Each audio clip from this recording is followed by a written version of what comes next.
तो ये क्वेश्चन है कि एक थिक इनफाइनाइट प्लेट है, इसकी चार्ज डेंसिटी रो है, इसका जो सेंटर लाइन है वहां से x डिस्टेंस पर एक पॉइंट P है, उस पॉइंट P पर इलेक्ट्रिक फील्ड बताना है। तो electric field at point P आपको बताना है। तो कैसे करेंगे देखो, तो हम यहाँ पे जो है आपको देखो हम क्या करेंगे यहाँ पे कि इसे जो आपको इनफाइनाइट प्लेट दिख रही है थिक, उसको यहाँ से दो अलग अलग प्लेट में मान लेंगे। यहाँ से P पॉइंट से जो लाइन दिख रही है आपको, यहाँ से हमने इसको काट दिया एक तरीके से, है ना, इस प्लेट को काट दिया। तो क्या दिखेगा बताओ, यहाँ पे आपको दो अलग अलग प्लेट दिखेंगी। कैसी प्लेट दिखेंगी देखना, एक प्लेट तो ये दिखेगी और एक प्लेट आपको ऐसी दिखेगी, थोड़ी वो पतली होगी। तो इनकी टोटल मोटाई तो थिकनेस टोटल के बराबर रहेगी। अच्छा, टोटल थिकनेस मैंने दी नहीं, टोटल थिकनेस है T, टोटल थिकनेस इसकी T है, ठीक है। तो इस वाले की थिकनेस कितनी हो जाएगी, फर्स्ट वाली प्लेट की T/2 + x, T/2 + x, और दूसरे वाले प्लेट की थिकनेस हो जाएगी x, और पॉइंट P हो जाएगा वो इनके कहीं बीच में आ जाएगा इस तरीके से। इस पॉइंट P पर जो इलेक्ट्रिक फील्ड निकलेगा वो मुझे निकालना है। कैसे निकालूंगा देखना, जो इस पॉइंट P पर इलेक्ट्रिक फील्ड मैं निकालूंगा, अच्छा दोनों की चार्ज डेंसिटी तो रो ही है। अब इसकी थिकनेस है T/2 + x, तो इसकी वजह से जो इलेक्ट्रिक फील्ड आएगा वो मैं कहता हूँ अगर E1, तो वो इधर की तरफ आएगा क्योंकि रो एक प्लस चार्ज डेंसिटी है। और दूसरी जो प्लेट है उसकी वजह से जो इलेक्ट्रिक फील्ड आएगा उसको मैं कहता हूँ E2, उसकी वजह से इलेक्ट्रिक फील्ड इधर आएगा। तो ज्यादा इलेक्ट्रिक फील्ड किसकी वजह से होगा, ऑब्वियस है जो ज्यादा मोटी प्लेट होगी उसकी वजह से ज्यादा इलेक्ट्रिक फील्ड होगा। तो यहाँ पे कौन सी प्लेट है आपको साफ साफ दिखाई दे रही है, T/2 + x। T/2 + x कैसे हुआ, अगर आपको नहीं समझ में आया तो एक बार यहाँ देख लो कि यही मैंने इतनी लेंथ की बनाई है, तो ये वाली लेंथ कितनी हो जाएगी T/2 + x, और ये वाली लेंथ कितनी हो जाएगी, ओहो ये वाली लेंथ x थोड़ी ना होगी, ये वाली लेंथ कितनी हो जाएगी, ये वाली लेंथ हो जाएगी T/2 - x। तो यहाँ पे हम T/2 में से x घटा देंगे, ये लेंथ इतनी हो जाएगी। अब ठीक है, देखो क्या क्या है एक बार देख लो कि यहाँ से हमने दो टुकड़े कर दिए इस प्लेट के, तो ये वाली लेंथ, तो पूरी लेंथ कितनी रहेगी, ये आधी लेंथ T/2 में से x जोड़ दिया, और ये जो बची कुची प्लेट है कितनी लेंथ की हो जाएगी, T/2 में से x घटा दिया। तो इस तरह से दो प्लेट ये बन जाएंगी। समझ में आ गया क्या, T/2 + x, T/2 - x। अब जो इलेक्ट्रिक फील्ड होगा इस मोटी वाली प्लेट की वजह से, उसको मैंने E1 बोल दिया, वो इधर की साइड हो जाएगा, इतना कितना होगा अभी बताऊंगा। इस वाली वजह से E2 हो जाएगा, ठीक है। अगर हम नेट ऑब्वियस से ज्यादा इलेक्ट्रिक फील्ड किसकी वजह से होगा, ज्यादा चार्ज इसके पास है ना, T/2 + x के पास, क्योंकि इसका वॉल्यूम भी ज्यादा होगा, सब कुछ ज्यादा होगा क्योंकि इसकी थिकनेस ज्यादा है। तो यहाँ पे जो नेट इलेक्ट्रिक फील्ड होगा वो कितना आ जाएगा, अगर मैं E नेट निकालूं वो हो जाएगा E1 - E2। तो मुझे E1 E2 देखने पड़ेंगे, E1 E2 क्या होंगे, तो E1 मैं यहाँ लिख देता हूँ साइड से। E1 फॉर्मूला क्या है, rho into t upon 2 epsilon naught. तो E1 हो जाएगा rho into t upon 2 epsilon naught, और E2 हो जाएगा rho into t upon 2 epsilon naught, इस तरीके से। अब मैं ई नेट निकालने के लिए E1 - E2 कर दूंगा, तो निकाल लेते। ई नेट बराबर E1 - E2 है ना। तो E1 में E1 की वैल्यू डाल दो, E2 में E2 की वैल्यू डाल दो, तो ये कट पिट के कितना आएगा, ये आ जाएगा रो एक्स अपॉन 2 एप्सिलॉन नॉट, ये ई नेट आ जाएगा। आप यहाँ पे वैल्यू डाल लेना E1 E2 की, आप जब माइनस करोगे उनको तो देखो E1 में जो ये वाला टर्म है रो T/2, ये माइनस में आ जाएगा रो T/2, क्यों, क्योंकि माइनस ऑफ T/2 है तो ये कट जाएंगे, और ये 2x वाला टर्म, सॉरी x वाला टर्म जुड़ जाएगा, है ना, इस तरीके से। चलो भाई, तो हमने चेक किया तो हमें पता लग गया कि इसमें ये 2 नहीं है, रो x अपॉन एप्सिलॉन नॉट आएगा, ठीक है। तो ये आ गया रो x अपॉन एप्सिलॉन नॉट, ये आ गया ई नेट, मतलब ये कहाँ पे इलेक्ट्रिक फील्ड आ गया, उस थिक प्लेट के अंदर का इलेक्ट्रिक फील्ड हमने फाइंड कर लिया।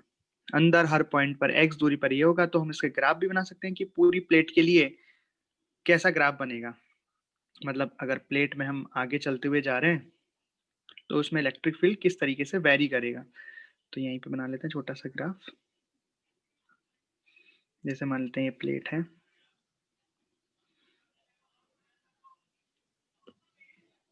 ठीक है।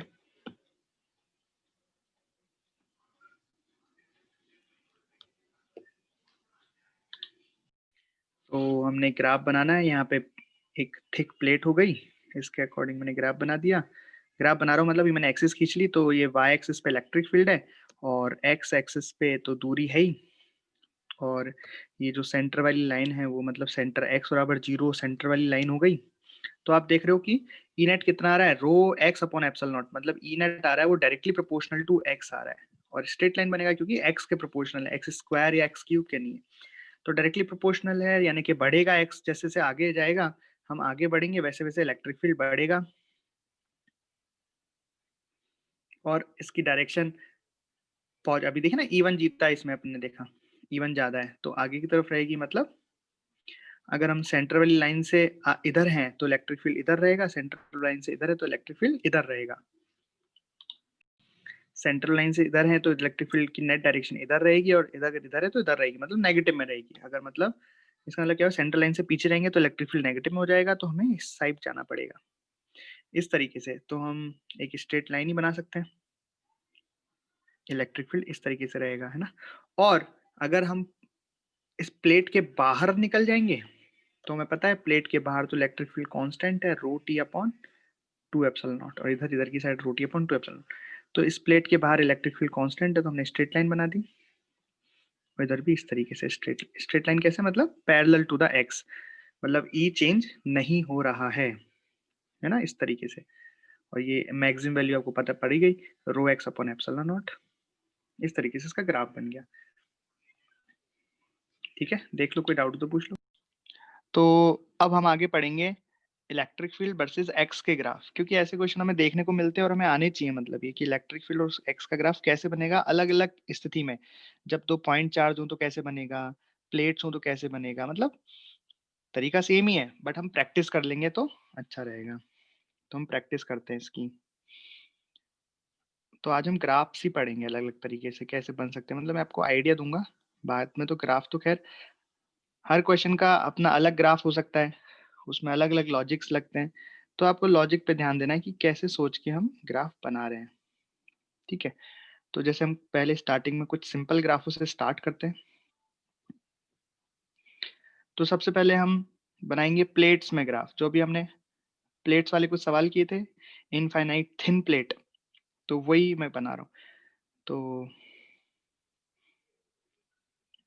ऐसे मान लेते हैं ये ई एक्स वाई एक्सिस, ये एक्स एक्सिस, तो एक्स एक्सिस पे कुछ दूरी पे, अलग अलग दूरी पे कुछ प्लेट्स रखी हुई हैं, thin plate, non conducting thin plates रखी हुई हैं। ठीक है, तो मान लो पहली प्लेट यहाँ रखी हुई है, दूसरी प्लेट, और तीसरी प्लेट।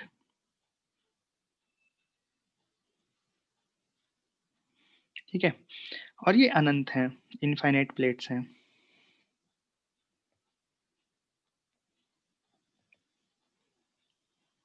तो क्या है, मैं लिख देता हूँ, बाद में कंफ्यूजन नहीं होना चाहिए, non conducting thin infinite plates, thin है, ध्यान रखना है ना। तो इनके लिए क्या डिफाइन होगा, सिग्मा डिफाइन होगा, तो सभी का सिग्मा मैं लिख देता हूँ। इस पहली वाली प्लेट का सिग्मा सिग्मा है, दूसरी वाली प्लेट के लिए क्या ले बताओ, 2 सिग्मा ले लेते हैं, तीसरी वाले के लिए माइनस में कुछ ले लेते हैं, -3 सिग्मा ले लेते हैं। ये एक्स है ना, कहाँ ये तो एक्स बराबर 0 ही हो गया, आपको पता है 0,0। ये डिस्टेंस हो गई एक्स बराबर ए, मतलब ये कोऑर्डिनेट हो गए एक्स बराबर ए, इस प्लेट यहाँ पे मतलब इसके कोऑर्डिनेट रखें a,0, इसके कोऑर्डिनेट कितने हो गए 2a,0, मतलब आपको प्लेट के बीच में डिस्टेंस बताई हुई है ताकि आप ग्राफ बना सको कि कौन सी प्लेट कहाँ तक है ना, ये 3 इस तरीके से। अब आपको ई वर्सेस एक्स ग्राफ बनाना है, electric field versus x graph बनाना है। ठीक है, चलो बनाओ, बताओ कैसा होगा। आपको ग्राफ पे इलेक्ट्रिक फील्ड को पॉजिटिव नेगेटिव कैसे शो करना है वो बता रहा हूँ।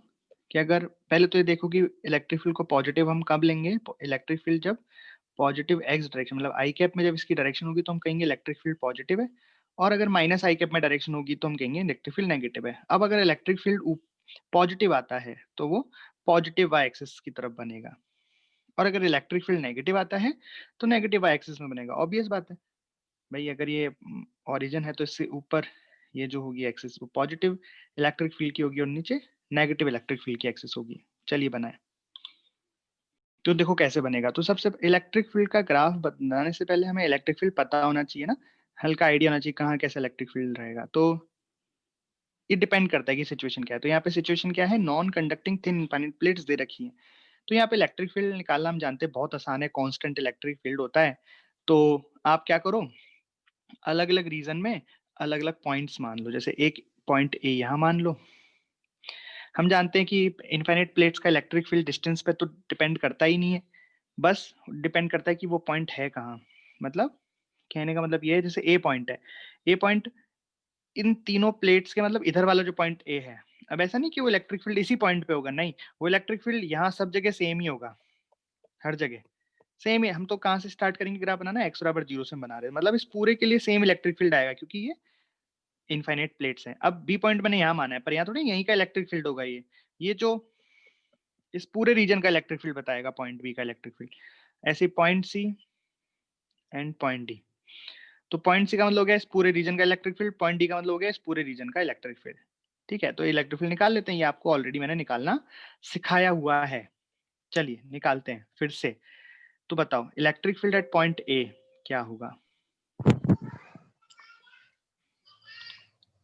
चलिए, तो इलेक्ट्रिक फील्ड पॉइंट ए पर कितना आएगा हम निकाल लेते हैं। तो कैसे सिखाया था एक बार फिर से रिवाइज हो जाएगा, एक बार फिर से सीख लो। तो हमें देखना है पॉइंट ए पर निकालना, तो अलग अलग सभी प्लेट्स का अलग अलग इलेक्ट्रिक फील्ड निकाल के नेट इलेक्ट्रिक फील्ड हम पॉइंट ए पर निकाल सकते हैं। विद डायरेक्शन आप लिखते जाओ। तो सबसे पहले वाली प्लेट जो है ये फर्स्ट प्लेट है, कैसी प्लेट है ये, पॉजिटिव सिग्मा चार्ज की प्लेट है। तो इसकी वजह से इलेक्ट्रिक फील्ड होगा वो धक्का देते हुए यानी कि दूर की साइड होगा। तो इसकी डायरेक्शन ऑटोमेटिक हम क्या आ गई, नेगेटिव में आ गई, क्योंकि ये डायरेक्शन नेगेटिव में मानते हैं। तो यहाँ क्या लिखेंगे, minus sigma upon 2 epsilon not. Okay, next plate, ये वाली प्लेट हो गई सेकंड प्लेट, ये भी पॉजिटिव है, इसकी वजह से इलेक्ट्रिक फील्ड दूर की तरफ आएगा, ऐसे ही बहुत बढ़िया। ये भी नेगेटिव हो जाएगी, वो डायरेक्शन नेगेटिव है माइनस आई के वाली, तो ये इसका 2 सिग्मा है तो ये हो जाएगा minus 2 sigma upon 2 epsilon not. अब ये लास्ट प्लेट, इस पे चार्ज कैसा, नेगेटिव चार्ज है, तो इसकी वजह से इलेक्ट्रिक फील्ड कैसा होगा ए पर, इसकी वजह से इलेक्ट्रिक फील्ड ए की तरफ खुद की तरफ होगा, नेगेटिव है ना वो, यानी पॉजिटिव में होगा। भाई डायरेक्शन हमने निकाल ली, तो पॉजिटिव में आई तो positive 3 sigma upon 2 epsilon not. अब ये मत सोचना कि सर पॉजिटिव आई, ठीक है पॉजिटिव लगा दिया, बट इस पे चार्ज तो माइनस 3 सिग्मा है, तो आपने 3 सिग्मा क्यों लिखा, माइनस क्यों नहीं लिखा। एक्चुअली मैंने मैग्नीट्यूड निकाला है ना भाई, डायरेक्शन तो मैंने सोच के निकाल ली, लॉजिकली निकाल ली कि डायरेक्शन ऐसे आएगी तो प्लस में आएगी, बाकी तो मैग्नीट्यूड ऑफ इलेक्ट्रिक फील्ड तो ये रहा। तो आप इसको जब नेट निकालोगे तो कितना आ रहा है, आप देखोगे तो ये 0 ही आ गया। मतलब इस वाले रीजन में, इस पूरे रीजन में इलेक्ट्रिक फील्ड क्या रहने वाला है, 0 रहने वाला है। भाई अच्छी बात है, ठीक है। पॉइंट पी के लिए निकाल लो, पॉइंट पी पर इलेक्ट्रिक फील्ड क्या होगा, पॉइंट बी पर, पॉइंट बी पर इलेक्ट्रिक फील्ड क्या होगा बताओ। चलिए देखते हैं ना। तो देखो पॉइंट बी पर, पॉइंट बी के इधर की साइड कितना है, नेट चार्ज केवल अकेली प्लेट है और उस पर चार्ज सिग्मा है पॉजिटिव में, ठीक है भाई ओके। देखते हैं आगे। और पॉइंट बी के इधर कौन कौन सी प्लेट्स हैं, ये दोनों प्लेट हैं। आप चाहो तो अलग अलग निकाल लो, आप चाहो तो ये वाली जो मैं मेथड कर रहा हूँ वो भी यूज में ले सकते हैं, डायरेक्ट मेथड है ना। तो पॉइंट बी के इधर दो प्लेट हैं, दो प्लेट मिला के कितना चार्ज हो गया, -3 सिग्मा प्लस 2 सिग्मा। भैया +2 सिग्मा -3 सिग्मा मिलके कितना आ गया, माइनस सिग्मा। मतलब इन दोनों पे मिलके माइनस सिग्मा है। ठीक है भाई, इधर अकेले अकेली ही है तो सिग्मा, तो इसकी वजह से इलेक्ट्रिक फील्ड धक्का देते हुए दूर की साइड होगा, और इधर माइनस है तो इसकी वजह से भी इधर की साइड ही होगा। तो दोनों की वजह से इलेक्ट्रिक फील्ड क्या होंगे, ऐड हो जाएंगे, और डायरेक्शन कैसी आएगी, पॉजिटिव में। तो टोटल कितना हो गया, 2 सिग्मा अपॉन 2 एप्सिलॉन नॉट, या फिर मैं लिख सकता हूँ सिग्मा अपॉन एप्सिलॉन नॉट। और डायरेक्शन क्या आ गई, डायरेक्शन तो मैंने पॉजिटिव लिखी है, इसका मतलब ये हो गया कि ये पॉजिटिव आई कैप में हो गई डायरेक्शन। और जल्दी से हम सी और डी का भी निकाल देते हैं, सी डी। देखो जो ए पे होता है उसी का ही अपोजिट डायरेक्शन में डी पे होता है, वो तो होगा ही, क्योंकि अगर ए का निकालेंगे तो ये तीनों मिल जाएंगी, तो अगर डायरेक्शन इधर आ रही है तो इस पे तीनों मिल जाएंगी तो डायरेक्शन इधर आएगी, लेकिन ए पे 0 है तो ऑब्वियसली डी पे भी 0 हो जाएगा। और सी पे कितना होगा, तो सी के लिए देख लो, सी के इधर कितना चार्ज हो गया, 3, 2 और 1 3 सिग्मा, और इधर भी कितना हो गया -3 सिग्मा, तो 3 सिग्मा भी इधर धक्का देगा और -3 सिग्मा अपनी साइड खींचेगा, तो 3 और 3 6, तो ये हो जाएगा 6 सिग्मा अपॉन 2 एप्सिलॉन नॉट, तो जाएगा 3 सिग्मा अपॉन एप्सिलॉन नॉट, और डायरेक्शन हो जाएगी ये वाली हो जाएगी। ठीक है, अब बस ग्राफ में कैसे इसको बनाना है देखो। तो सबसे पहले आप ये पॉइंट मार्क कर लो, ये कौन से पॉइंट है, एक तो x बराबर a पे, x बराबर 2a पे, तो देखो x बराबर a से मैं लाइन खींच देता हूँ, वो लाइन यहाँ आ रही है। ऐसे कोई जरूरी नहीं लाइन खींचना, वो तो मैं आपको दिखाने के लिए खींच रहा हूँ कि x बराबर 3x से यहाँ तक आ गई, 2a से सॉरी, और x बराबर 3a यहाँ आ गई। ठीक है, तो अब मेरे को ग्राफ बनाना है ना, ग्राफ बना देते हैं। तो सबसे पहले इस रीजन में, पहले रीजन में तो इलेक्ट्रिक फील्ड कितना हो गया 0, तो 0 के लिए तो लाइन ये वाली रहेगी नीचे,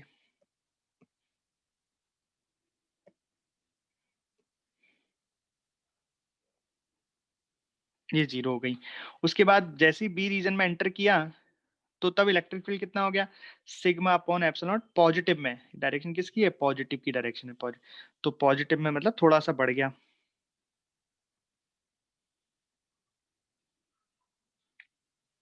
यहाँ तक आ गए। अब सी रीजन में गए तो इलेक्ट्रिक फील्ड और बढ़ गया, और पॉजिटिव में ही है तो और बढ़ा दिया पॉजिटिव में, और जैसे डी वाले रीजन में गए तो इलेक्ट्रिक फील्ड वापस से 0 हो गया, तो ये ऐसे आ गया। तो ये ग्राफ बन गया सिंपल, इस तरह से ग्राफ बन गया। ठीक है, सिंपल है। तो प्लेट चार्ज की वजह से तो इलेक्ट्रिक फील्ड बनाना सिंपल है।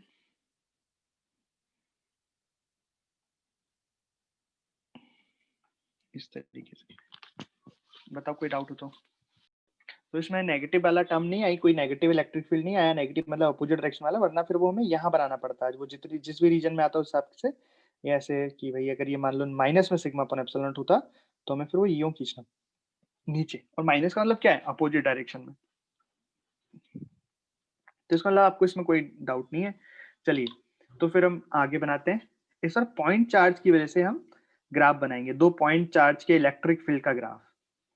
तो हमें ग्राफ बनाना है इलेक्ट्रिक फील्ड का एक्स के साथ, तो इलेक्ट्रिक फील्ड यहाँ पे किस एक्सिस पे रहेगा, वाई में, और एक्स में आपको चलना है। और कहाँ चलना है, जैसे आपको ऐसे तो बहुत सारे पॉइंट हो सकते हैं ना। अब ऊपर जब हम प्लेट का कर रहे थे तो वहां तो कोई दिक्कत नहीं थी कि वहां तो एक रीजन में कांस्टेंट रहता है, तो हमने ऐसा कोई डिसाइड नहीं किया था कि आपको कहाँ कहाँ चलना है ना, एक्स में मतलब किधर चलना है। लेकिन यहाँ पे फिक्स है आपका कि एक्स में जो चल रहे हो वो एक्स ये वाली एक्सिस है, ये, तो आपको एक्स में इसी लाइन पे चलना है, 9Q और Q को मिलाने वाली लाइन है, इसी लाइन पे चलना है। अब भाई जो पिछला वाला था वहां पे तो क्या हमें सहूलियत मिल गई थी, हमें ये अच्छा हो गया था कि यहाँ पे तो अब हर रीजन में, पूरा रीजन में सेम ही रहता है, यहाँ पे भी हम वैसे चले तो एक्स में ही है, उसके हिसाब से हमने ग्राफ बनाया है। लेकिन यहाँ पे फायदा क्या है कि आप अगर इस लाइन पे नहीं भी चलते, ऊपर कहीं भी मंडराते, तब भी इलेक्ट्रिक फील्ड का ग्राफ यही बनना था। बट यहाँ पे ऐसा नहीं है, यहाँ पे तो आप यहाँ जाओगे तो अलग, यहाँ जाओगे तो अलग, यहाँ जाओगे तो एक्स में भी अगर यहाँ अलग, यहाँ अलग, यहाँ अलग, मतलब एक्स सेम है, वाई चेंज हो रहा है ना, और वाई सेम रखूं और एक्स चेंज करूं तब भी अलग अलग इलेक्ट्रिक फील्ड आएगा। तो यहाँ पे लाइन फिक्स है कि आपको किस लाइन पे चलना है, यहाँ पे 9Q से Q। चलो ग्राफ बनाओ, ओरिजिन कहाँ पे इसका? एक सीख लो फिर अगला आप ही करना, ठीक है। तो सबसे पहले हम जब भी ग्राफ बनाएंगे इसमें, तो मैंने आपको बता दिया कहाँ चलना है, मतलब आपको यहाँ पे, जैसे मान लो कि पहले यहाँ यहाँ यहाँ यहाँ जैसे जैसे चलते जा रहे हैं वैसे वैसे इलेक्ट्रिक फील्ड किस तरीके से वेरी कर रहा है एक्स में, वो आपको बताना है। इलेक्ट्रिक फील्ड बढ़ रहा है या कम हो रहा है, कहाँ पे 0 हो रहा है, इस लाइन पे आप चल रहे हो, है ना, एक्स वाली लाइन पे आप चल रहे हो। तो जैसे आप 9Q से कितने एक्स दूरी पे आ गए, तो यहाँ पे इलेक्ट्रिक फील्ड का कुछ तो आएगा ना, एक्स के टर्म में कुछ एक इक्वेशन बनेगी कि इतना एक्स स्क्वायर और ये स्क्वायर और वो स्क्वायर, तो उसका ग्राफ आपको एक तरीके से बनाना है, वो जो इक्वेशन बनेगी। बट अगर उसका ग्राफ हम बनाने लगे तो वो बड़ा ही टफ, अजीब सा बनेगा, मतलब उसका ग्राफ बनाना थोड़ा मुश्किल बन जाएगा। तो हम क्या करते हैं, हम मैथमेटिक्स से ना बना के फिजिक्स से इसके ग्राफ बनाते हैं, लॉजिक से इसके ग्राफ बनाते हैं। मैथमेटिकली बनाना चाहोगे तो वो भी कर सकते हो आप, कैसे करोगे वो बता देता हूँ पहले। तो पहले आप x पे जाके एक पॉइंट लो, इस पॉइंट पर 9q की वजह से इलेक्ट्रिक फील्ड लिखो, q की वजह से इलेक्ट्रिक फील्ड लिखो, तो आपकी इलेक्ट्रिक फील्ड की एक x के टर्म में इक्वेशन बन जाएगी। बस इक्वेशन बन गई, e x वगैरह बनाना बना लो। बट वो थोड़ा मैं बता रहा हूँ आपको अजीब लग पड़ता है वो, मतलब अजीब सी इक्वेशन बन जाएगी। हम इसको लॉजिकली बनाते हैं, ठीक है? तो देखना, बिल्कुल ध्यान से देखना। तो सबसे पहले तो मैं डिसाइड कर लेता हूं कि न्यूट्रल पॉइंट कहां आएगा। चलो वो भी मैं बाद में डिसाइड कर लूंगा न्यूट्रल पॉइंट कहां पे आएगा। पहले मुझे बताओ कि कुछ चीजें मैं जानना चाहता हूं आपसे। आप ये मत सोचो कि हम ग्राफ बना रहे हैं, आप तो बस मुझे कुछ चीजें बताओ, है ना? बताते हैं, मैं पूछता हूँ, बताते जाना। सबसे पहली बात कि 9q के एकदम पास मतलब डिस्टेंस लगभग 0 हो गई, इलेक्ट्रिक फील्ड कितना आएगा? हाँ, तो मैक्स नहीं, हाँ इन्फिनिटी बोल सकते हैं कि 9q के एकदम पास में अगर हम, अभी तो ग्राफ की बात नहीं कर रहा हूँ, अभी बताओ 9q के अगर एकदम पास में हम बात करें तो इलेक्ट्रिक फील्ड एकदम इन्फिनिटी टाइप आएगा, है ना? बिल्कुल, क्योंकि फॉर्मूला क्या होता है, k q upon r square, तो आर टेंस टू 0 हो जाएगा, तो ये electric field tends to infinite हो जाएगा, राइट? इसलिए ठीक है। वैसे ही अच्छा, दोनों साइड ऐसा होगा, अगर क्यू 9q के मैं इधर रहूं तब भी इलेक्ट्रिक फील्ड लगभग इन्फिनिटी आना चाहिए, क्योंकि 9q की वजह से जो इलेक्ट्रिक फील्ड आएगा वो इन्फिनिटी आएगा। क्यू की वजह से अगर कुछ आएगा भी थोड़ा बहुत, जैसे अगर डिस्टेंस डी मान ले 9q और q के बीच में, तो क्यू की वजह से भी तो कुछ इलेक्ट्रिक फील्ड आएगा कि के q upon D square plus infinity कितना हो जाएगा, इन्फिनिटी। मतलब 9q के इधर इधर दोनों साइड इलेक्ट्रिक फील्ड इन्फिनिटी ही आएगा। वैसे ही क्यू के दोनों तरफ जस्ट बगल की मैं बात कर रहा हूँ, जस्ट अगल बगल में इलेक्ट्रिक फील्ड इन्फिनिटी आएगा। बिल्कुल सही बात है, तो ये बात क्लियर हो गई। इससे बिल्कुल फर्क नहीं पड़ता कि चार्ज पॉजिटिव है कि नेगेटिव है ना? इन्फिनिटी आएगा, ठीक है? अब वो माइनस इन्फिनिटी होगा, प्लस इन्फिनिटी होगा, वो मैं भी आपको बाद में बताऊंगा, पर इन्फिनिटी आएगा, ये ठीक बात है। अनंत आएगा, डिफाइंड नहीं होगा। इन्फिनिटी का मतलब ये डिफाइंड नहीं है एकदम। अगर आप यही पूछ लो कि इस 9q पर कितना चार्ज, कितना इलेक्ट्रिक फील्ड आएगा, कि इस 9q पर, इसी चार्ज पर कितना इलेक्ट्रिक फील्ड आएगा, तो भाई नहीं पता हमें, वो अनडिफाइंड है ना? तो हम एकदम पास की बात कर रहे हो तो वहां भी इनडिफाइंड है, बहुत बड़ा आएगा। लेकिन अगर अनंत पे चले जाएं हम, ऐसे चलते चलते चलते चलते चलते चलते इधर इन्फिनिटी पे, एक्स इनफाइनाइट हो गया, यहाँ पे क्या हो गया, एक्स इन्फिनिटी हो गया, तो बताओ यहाँ पे इलेक्ट्रिक फील्ड कितना आएगा? अगर एक्स 0 आएगा, शाबाश। और ऐसे ही अगर इधर चलते चलते चलते चलते एक्स इन्फिनिटी हो गया, तो यहाँ पे इलेक्ट्रिक फील्ड कितना आएगा? टेंस टू 0 आएगा, राइट? क्यों? हम जानते हैं k q upon r square. R जब चलते चलते टेंस टू 0 हो जाएगा, नहीं sorry, r tends to infinite हो जाएगा, हाँ मैंने क्या बोल दिया, k q upon r square, तो आर टेंस टू इनफाइनाइट हो जाएगा। भी चलते गए चलते गए चलते गए, तो यहाँ पे एक्स इन्फिनिटी हो गया ना, मतलब ये डिस्टेंस इन्फिनिटी हो गई, तो लगभग इलेक्ट्रिक फील्ड टेंस टू 0 आ जाएगा, ठीक है? ये बात अपन को क्लियर हो गई, ये बात समझ में आ गई। अब एक और बात देखना, अच्छा मैंने ग्राफ जो बनाए वो इसके हिसाब से बनाए, +9q, मतलब एक तरीके से हम यहाँ पे मान लेंगे कि +9q रखा है,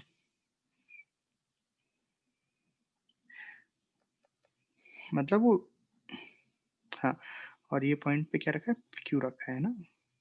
वैसे तो मैंने डॉटेड लाइन खींच के आपको समझा दिया कि वो इसके रेफरेंस है, बट ठीक है, और अच्छी फील आ जाएगी। अब मेरे को बताओ, हमने इन्फिनिटी तो सोच लिया, कहाँ पे आएगा इनफाइनाइट इलेक्ट्रिक फील्ड? जस्ट पास में, जस्ट पास में। और 0 कहाँ आएगा? जब हम एक्स को इनफाइनाइट ले लेंगे, ठीक है? यहाँ तक बात क्लियर है। अब बात करते हैं पॉजिटिव नेगेटिव की।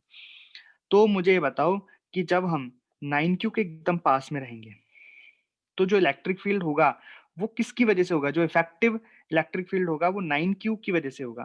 भाई मैंने आपको बताया ना कि 9q के एकदम पास में है, तो इस q की वजह से भी इलेक्ट्रिक फील्ड आएगा, के q upon D square plus, पर ये 9q की वजह से इलेक्ट्रिक फील्ड बहुत बड़ा आएगा।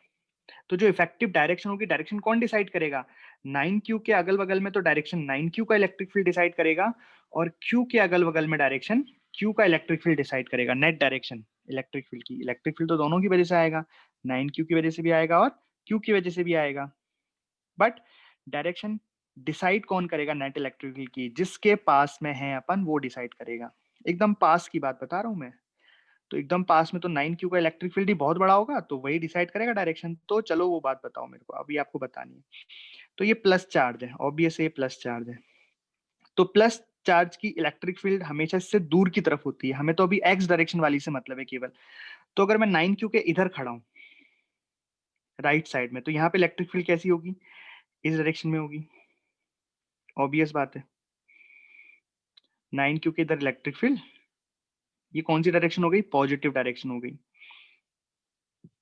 पर 9 क्योंकि इधर इलेक्ट्रिक फील्ड इस तरफ होगी, क्योंकि पॉजिटिव चार्ज है ना, तो धक्का देती होगी इलेक्ट्रिक फील्ड, लेकिन ये अब डायरेक्शन कैसी हो जाएगी, नेगेटिव हो जाएगी।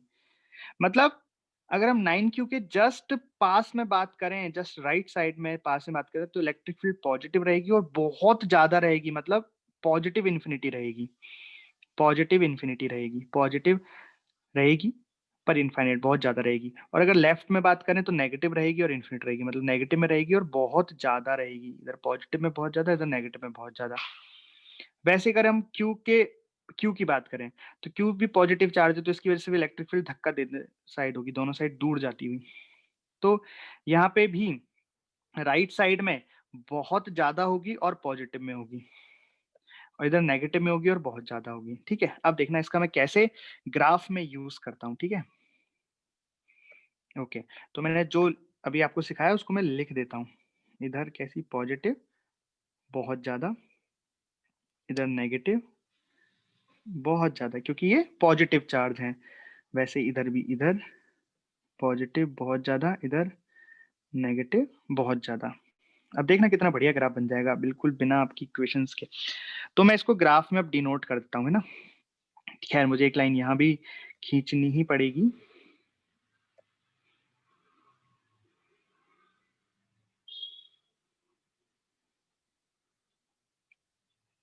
ठीक है, अब देखना ग्राफ आप। ठीक है, तो मैंने यहाँ देखा 9 क्यू के जस्ट इधर राइट साइड में बहुत ज्यादा इलेक्ट्रिक फील्ड, बहुत ज्यादा और पॉजिटिव। तो बहुत ज्यादा और पॉजिटिव का मतलब क्या हो गया, यहाँ पे आ गया इलेक्ट्रिक फील्ड इधर। तो इलेक्ट्रिक फील्ड देखो पॉजिटिव में भी है, क्योंकि ये ऊपर है भाई, ओरिजिन से ऊपर, मतलब पॉजिटिव, और बहुत ज्यादा हो गया। देखो यहाँ पे मैंने ऐसी लाइन बना दी है, मतलब ये अनंत पे जाके कहीं मिल रहा है। ठीक है, और राइट साइड में नेगेटिव है पर बहुत ज्यादा, तो ऐसे लाइन बना दी मैंने भाई, राइट में नेगेटिव है और बहुत ज्यादा है, मतलब लगभग इन्फिनिटी हो गया, है ना। अब दूसरी साइड चलते हैं। वैसे क्यू के इधर कैसी है, क्योंकि जस्ट इधर नेगेटिव में बहुत ज्यादा है, तो मैंने यहाँ नेगेटिव कर दिया और बहुत ज्यादा कर दिया। नेगेटिव तो कैसे पता लग गया, क्यों, ये ओरिजिन वाली लाइन एक्स एक्सिस के नीचे है तो नेगेटिव। और इधर क्या हो गया, क्योंकि जस्ट इधर पॉजिटिव और बहुत ज्यादा। ठीक है, और इन्फिनिटी तो मुझे पता ही है, इन्फिनिटी पे तो क्या है, जीरो होना है। तो यहाँ पे दो केस हो सकते हैं, या तो ऐसे आए ग्राफ उधर से चलता हुआ, या ऐसे आया। अब ऑब्वियस है, अगर इधर से है तो ऐसे ही चलता हुआ आएगा, और इधर ऐसे। अब आपको क्या करना है, बस सबको मिला देना है ना। तो देखो ये हमें पता लग गया था, यहाँ से हमने चलाया और हमें जीरो कर देना है कि भैया अनंत पे जाके जीरो हो जाएगा। तो ये हो गया जीरो, इस तरीके से हो गया यहाँ पे तो ग्राफ, है ना। यहाँ कैसे बन जाएगा कि भाई यहाँ तो अनंत है, और कम होते होते होते होते होते कभी ना कभी ये जीरो हो जाएगा अनंत पे जाके। ठीक है भाई, हो गया काम यहाँ तो, इधर का तो बन गया। अब बीच का करना है, बीच का बनाना है। ठीक है, बीच का बनाते हैं, चलो। तो यहाँ पे देखो क्या पॉसिबल है, यहाँ पे इन्फिनिटी होना चाहिए, यहाँ पे भी नेगेटिव इन्फिनिटी, तो कैसा आएगा ग्राफ, ऑब्वियसली सोचो ऐसे ही आएगा, ऐसे ही घूमता हुआ ऐसे बन गया ग्राफ।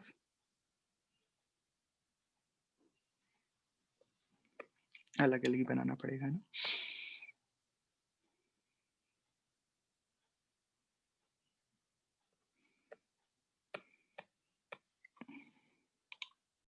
स्टार्टिंग में हमने एक चीज सीखी थी कि कहाँ पे नेट फोर्स जीरो आएगा। तो मैंने आपको बताया था कि अगर दोनों चार्ज पॉजिटिव है, तो कैसे देखा था कि अगर मान लो यहाँ पे हम कोई पॉइंट लेंगे, तो इलेक्ट्रिक फील्ड इसकी वजह से, ये प्लस वाला है ना, ये तो धक्का मारेगा, ये प्लस वाला ये भी धक्का मारेगा, तो यहाँ तो पॉसिबल नहीं है। अगर यहाँ देखे तो यहाँ पे भी दोनों धक्का मारेंगे, पॉसिबल नहीं है। जो नल पॉइंट है वो बीच में ही कहीं आएगा, जहाँ पे फोर्स जीरो होगा। तो देख लो यहाँ पे बीच में ही आया है, और किसके पास, छोटे वाले चार्ज के पास आएगा। अच्छा, फोर्स जीरो हो चाहे इलेक्ट्रिक फील्ड जीरो हो, बात एक ही है, क्योंकि आप फोर्स अगर बराबर करोगे कि इसका फोर्स बराबर उसका फोर्स, तो यहाँ बीच में आपको एक चार्ज क्यू नॉट रखना पड़ेगा। अब इलेक्ट्रिक फील्ड निकालना है तो इस क्यू नॉट को मत रखो, बात तो वही है, क्यू नॉट से क्यू नॉट तो वैसे भी कट जाता था। Find the null point means find the find the distance x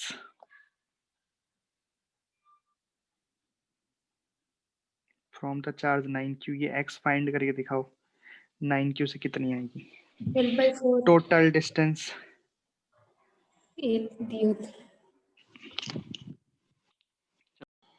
हाँ जी, तो क्या करना है भैया, पॉइंट निकालना है। ये वाला पॉइंट कितनी दूरी पे है 9q से, निकाल देते हैं, अभी निकाल देते हैं। तो ये पॉइंट क्या है, जहाँ पे इलेक्ट्रिक फील्ड 0 है। ठीक है, तो इलेक्ट्रिक फील्ड किसकी वजह से, दोनों की वजह से जो नेट इलेक्ट्रिक फील्ड आएगा वो 0 आएगा। 9q की वजह से मान लो इलेक्ट्रिक फील्ड इधर आएगा, ये हो गया मान लो E1, और q की वजह से लगेगा मान लो ये हो गया E2। तो हमें क्या लिखना है, सिर्फ E1 बराबर E2। और पॉइंट चार्ज की वजह से इलेक्ट्रिक फील्ड निकालना हम जानते हैं, तो ये रहेगा k q upon x square. भाई 9q से डिस्टेंस x हो गई, तो वहां से कितनी हो गई d माइनस एक्स। तो क्या लिखेंगे के क्यू d माइनस एक्स का होल स्क्वायर। यहाँ पे आप अंडर रूट लोगे, k से k काटोगे, q से q काटोगे, तो x बराबर कितना आ रहा है 3d/4। तो ये नल पॉइंट आ गया, और आप देखोगे छोटे वाले चार्ज के पास में है। चलो एक और सवाल करते हैं ग्राफ वाला, है ना। चलो करो, ये वाला क्वेश्चन करो। एक है +9q, दूसरा है -q। इसका ग्राफ आपको बनाना है। इलेक्ट्रिक फील्ड है y एक्सिस पे और x एक्सिस ये रही।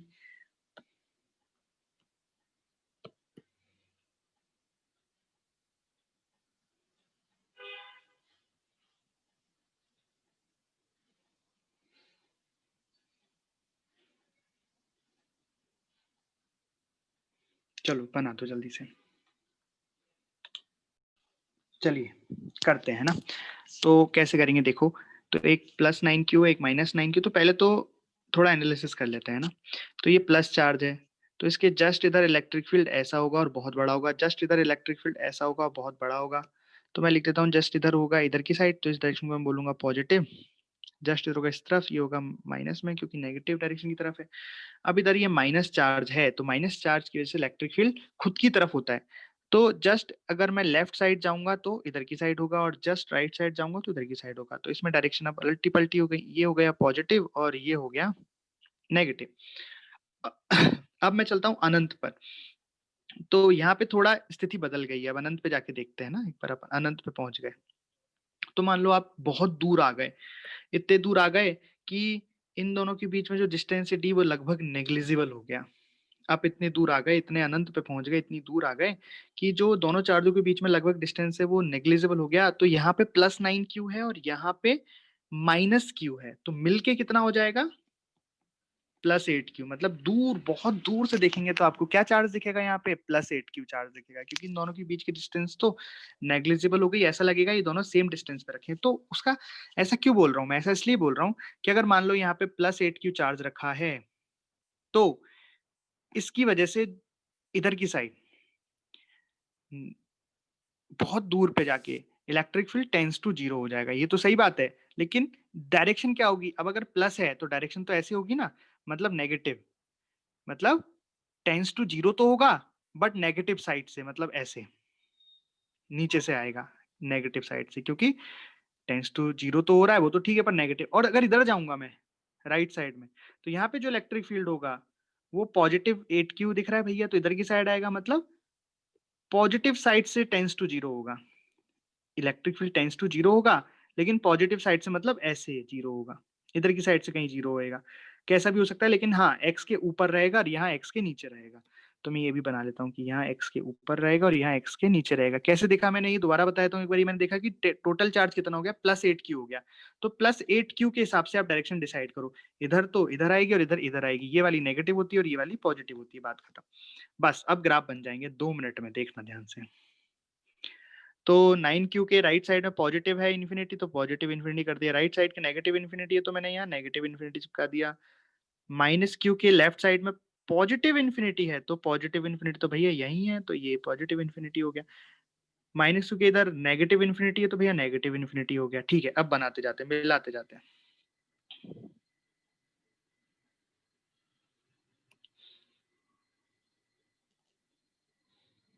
ये अब मिल गया, बहुत बढ़िया ग्राफ बन गया है। ठीक है, यहाँ तो दोनों ही ऊपर है, तो मतलब ये यहाँ से टच नहीं होगा, ये ऐसे ही जाएगा, ऐसे कुछ जाएगा ये।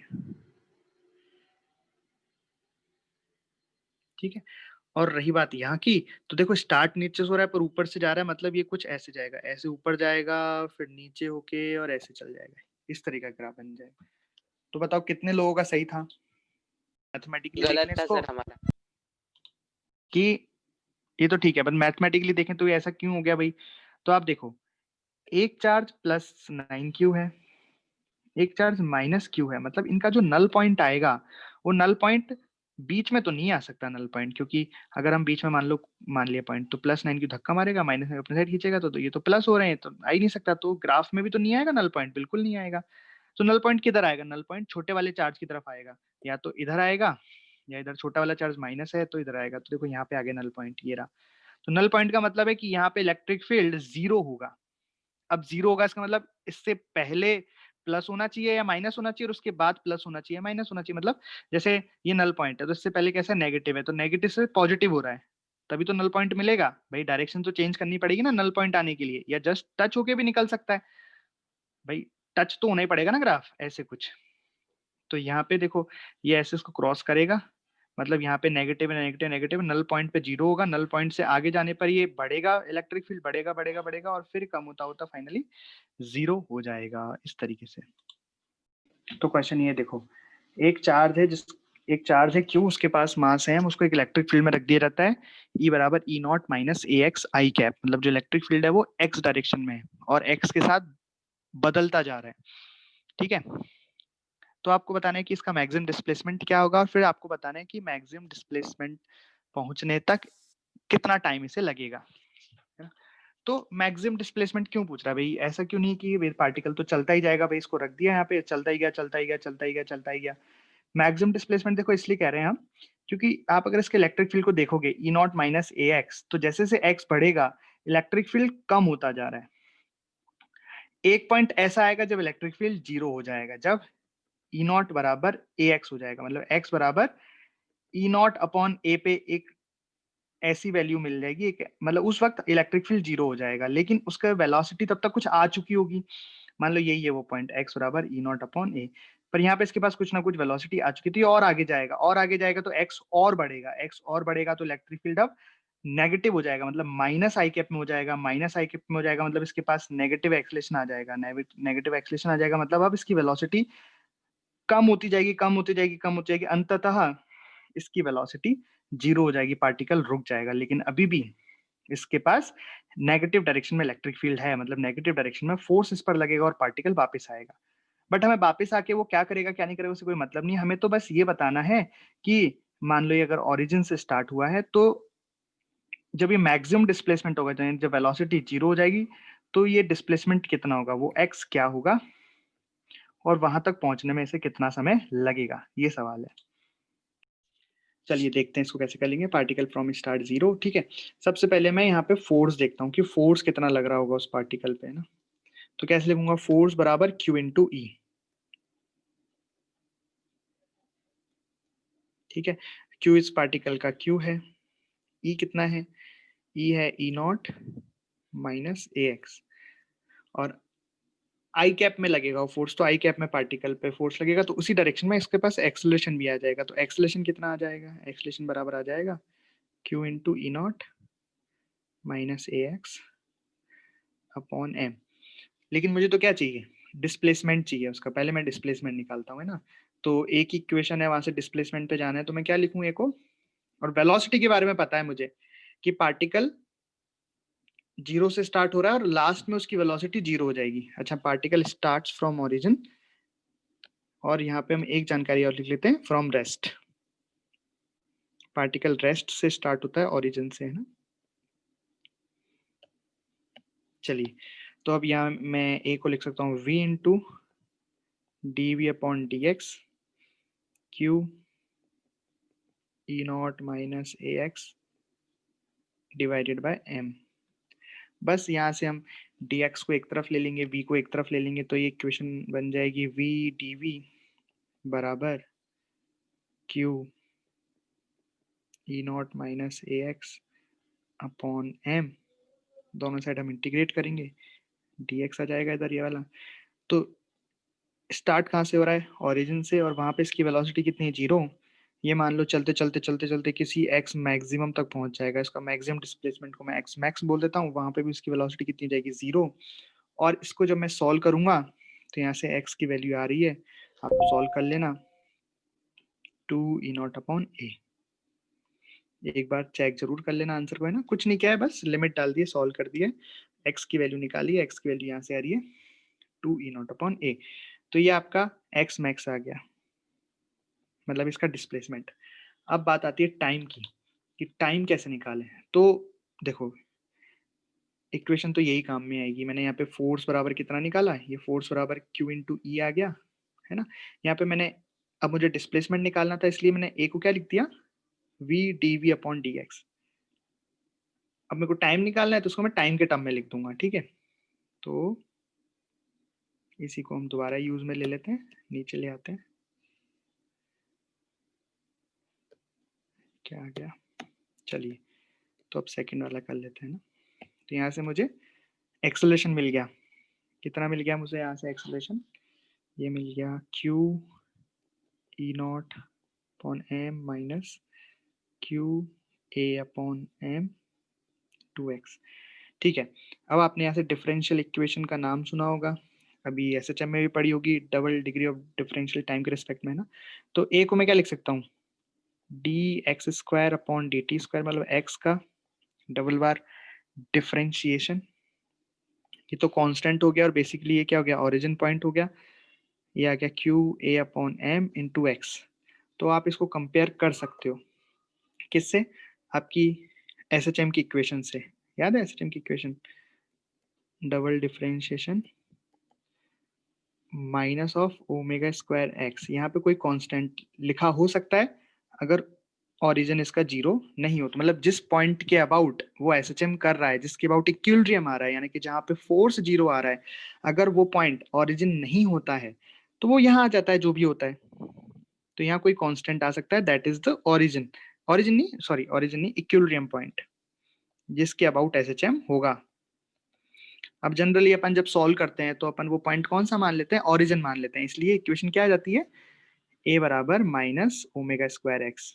ए यही तो है, double differentiation of x with respect to time, यही तो है। तो ये इक्वेशन आ जाती है जब उसका equilibrium, mean point, equilibrium point जब हम ओरिजिन लेते हैं, अदरवाइज वो यहाँ कुछ ना कुछ कांस्टेंट आ जाता है। खैर यहाँ से हमें ओमेगा मिल गया, 100 बातों की एक बात, हमें यहाँ से ओमेगा मिल गया। ओमेगा कितना मिल गया, √QA/m, ठीक है। तो यहाँ से हम टाइम पीरियड निकाल सकते हैं, ओमेगा आ गया तो टाइम पीरियड निकाल सकते हैं, लेकिन हमें टाइम पीरियड थोड़ा ना चाहिए, हमें क्या चाहिए, हमें तो ये चाहिए कि वो पार्टिकल कितने समय में अपने मैक्सिमम डिस्प्लेसमेंट पे पहुंचेगा। तो देखो सिचुएशन कुछ ऐसी है, जहां वो पहुंचा है वो उसका एक्स मैक्स है, जहां से चला है वहां भी वेलोसिटी 0 है, और जहां पहुंचेगा वहां भी वेलोसिटी 0 है, बीच में कहीं ओरिजिन है। एक्स बराबर कितना है, E0Q/m, यहाँ पे ओरिजिन है। इसका मतलब पार्टिकल कहाँ जा रहा है, अपने नेगेटिव एक्सट्रीम से एक एक्सट्रीम से दूसरे एक्सट्रीम पे जा रहा है, क्योंकि एक्सट्रीम पे वेलोसिटी 0 होती है। तो मतलब यहाँ टाइम पीरियड, हमें हमें जो टाइम चाहिए वो कहाँ चाहिए, एक एक्सट्रीम से दूसरे एक्सट्रीम का टाइम। और हम सभी जानते हैं कि पार्टिकल को एक एक्सट्रीम से दूसरे एक्सट्रीम तक जाने में t/2 टाइम लगता है, एक एक्सट्रीम से दूसरे एक्सट्रीम तक जाने में t/2 टाइम लगता है। तो यहाँ पे आंसर क्या हो जाएगा, यहाँ पे आंसर हो जाएगा t/2। तो टाइम पीरियड कितना होता है, 2 पाई/ओमेगा का हाफ करना पड़ेगा हमें। क्यों करना पड़ेगा हाफ, क्योंकि आंसर 2/2। तो आंसर आ जाएगा π/ओमेगा, और ओमेगा कितना है वो हमें पता है, ओमेगा है m/QA। This is the answer, this is the time, इतना टाइम उसे लगेगा टी। देखो भैया कोई डाउट तो पूछो। तो यहाँ पे हमने टाइम निकालने में यहाँ पे ही समझ गए थे कि भैया ये तो एसएचएम की इक्वेशन है, क्योंकि ऐसी इक्वेशन तो एसएचएम में ही बनती है। इसमें ये कांस्टेंट होता है, ये बेसिकली कब आता है, जब इक्विलिब्रियम पॉइंट चेंज हो जाता है। इक्विलिब्रियम पॉइंट जब कहीं खिसक जाता है इधर उधर, जब एक ओरिजिन पे नहीं रहता है, तब ये कांस्टेंट टर्म आ जाता है। क्योंकि हम आपने जो पढ़ा है बराबर माइनस kx होनी चाहिए जनरल इक्वेशन, वो कब के लिए है, जब आपका जो इक्विलिब्रियम पॉइंट हो या मीन पॉइंट आप जिसे कहते हैं, वो अगर ओरिजिन पे हो, x बराबर 0 हो, तो ये वाली जनरल इक्वेशन है, वरना ये जनरल इक्वेशन कुछ ऐसी हो जाती है, f बराबर माइनस के एक्स माइनस एक्स नॉट। यहाँ पे एक्स नॉट क्या है, मीन पोजीशन, ऐसा कुछ, ठीक है, मतलब एक कांस्टेंट टर्म बन सकती है आगे। तो उस तरीके से हमने किया और एक्सट्रीम से एक्सट्रीम तक का टाइम t/2 हो गया, t/2 निकाल दिया इस तरीके से।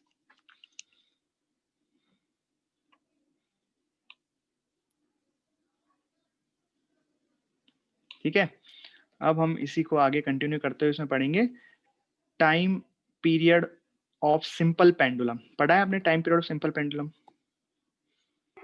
Yes sir. चलो फिर मिलते हैं, यहाँ तक पढ़ के आना है ना, और क्वेश्चंस करते रहो। आपको रेस भेज देते हैं, भेज दूंगा मैं कल लेके उधर से, और कोई डाउट तो पूछ लेना।